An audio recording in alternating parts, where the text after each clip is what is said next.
আল্লাহর রাসূল যখন জানতে পারলেন আল্লাহর রাসূলের আখেরি জমানার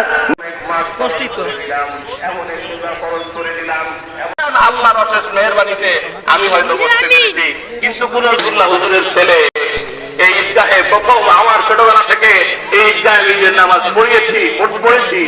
এইবার আমি এখানে বসে কথা বলছি আপনাদের সামনে।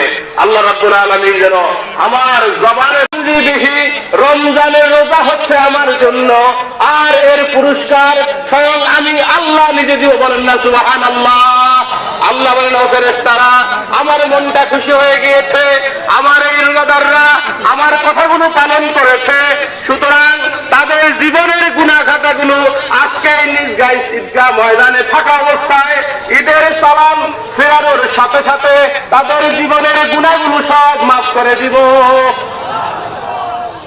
ও ফেরেশতারা, শুধু তাদের জীবনের গুনাহগুলোই মাফ করব না, তাদের জীবনে যতগুলো গুনাহ রয়েছে আমি সবগুলো গুনাহকে নেকে পরিণত করে তাদের আমলনামায় দিয়ে দিব। বলেন না সুবহানাল্লাহ।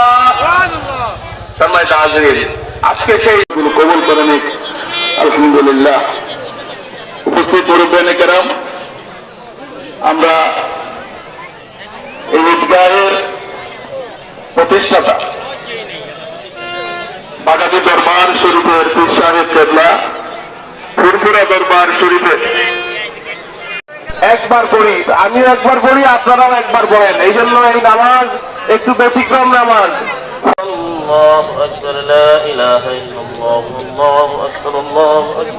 সোজা করে ফেলেন। যারা রাস্তায় রয়েছেন আপনারা রাস্তায় কাতারগুলো সোজা করে ফেলেন। আমি দেখতে পাচ্ছি আজকের এই ঈদগাহ ময়দানে যুবকদের উপস্থিতি অনেক বেশি নাকি বলেন, এবং বিশেষ করে দেখা যাচ্ছে আমার এখান থেকে অনেক যুবকরা একই ধরনের পাঞ্জাবি পরে এসেছেন বিভিন্ন এলাকা থেকে। এই ঈদগাহ একটি ঐতিহ্যবাহী ঈদগাহ, এই ঈদগাহ 10 গ্রামের ঈদগাহ। আমি আজকে প্রথম ইমাম হিসেবে এসেছি, আপনাদের সাথে পরিচিত হতে চাই। ঈদের নামাজ শেষে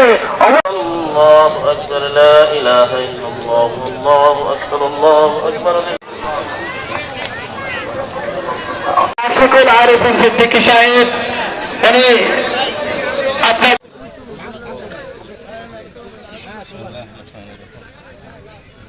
আপনার সবাই লাইন ধরে সুশৃঙ্খল ভাবে সুন্দরভাবে খুশি থাকবেন।